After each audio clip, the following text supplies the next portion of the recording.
કે ઘણા બધા લોકોને પેઇન થાય તો પેઇન કિલર લઈ લેતા હોય છે ઇઝીલી, ઠીક છે, અને એમને કદાચ મટી બી જતું હશે, બહુ માઇનર અગર છે એમને કોઈ ઇશ્યુ તો પેઇન કિલરથી એમને મટી જાય છે. પણ ક્યારે એવો સમય આવી જાય છે કે એમને ડાયરેક્ટ ડૉક્ટરને બતાવવું જ જોઈએ? સાચી વાત છે કે દુખાવાના 3 પ્રકાર હોય છે કમરના દુખાવાના. ઓકે. એક પ્રકાર તમે કીધો કે એક્યુટ બેક પેઇન, એટલે એક્યુટ બેક પેઇન એટલે લગભગ 3 થી 7 કે બહુ તો 21 દિવસ સુધીનો દુખાવો હોય. ઓકે. તો એ જે માઇનોર દુખાવો કહીએ આપણે કે 3 થી 7 દિવસનો દુખાવો હોય કે મે બી 15 દિવસનો દુખાવો હોય, તો એ દુખાવો છે એ તમે કાં તો પેઇન કિલર લો, કે તમે ખાલી આરામ કરો, કે તમે ખાલી ફિઝિયોથેરાપી કરો, તો એ નેચરલ હિસ્ટ્રી એની એવી છે. નેચરલ હિસ્ટ્રી એટલે આપણે કંઈ ન કરીએ તો પણ એ દુખાવો 2 થી 3 અઠવાડિયામાં ઓછો થઈ જવાનો.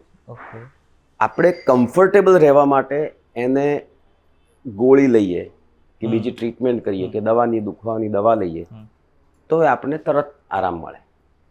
પણ જ્યારે એ દુખાવો 3 કે 4 અઠવાડિયાથી વધારેનો થાય, ત્યારે એ ખાલી ગોળીથી મટવાનો નથી. આપણો સ્નાયુનો દુખાવો હોય, ઓવરયુઝ કર્યો હોય એનો દુખાવો હોય, વધારે પડતું કામને કારણે દુખાવો હોય, થાકને કારણે દુખાવો હોય, આ બધા દુખાવા છે એ લગભગ અઠવાડિયા 10 દિવસ કે 15 દિવસમાં નોર્મલ થઈ જાય.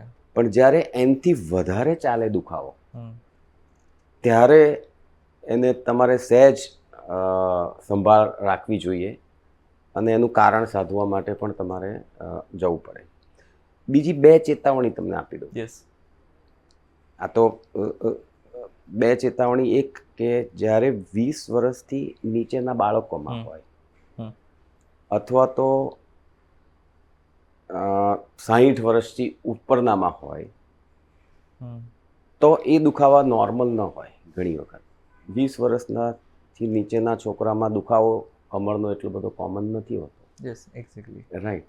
એટલે નાના બાળકોમાં દુખાવો થાય ત્યારે તો થોડોક હોય તો પણ આપણે ચેતીને રહેવું જોઈએ, અને વધારે પડતી ઉંમરવાળા જે હોય એમાં પણ ઘણીવાર ચેતવું પડે. એટલે આ 2 લાલ બત્તીઓ છે કે જે આપણે જોવી જોઈએ કે તરત જ એની સંભાળ માટે આગળ વધવું જોઈએ.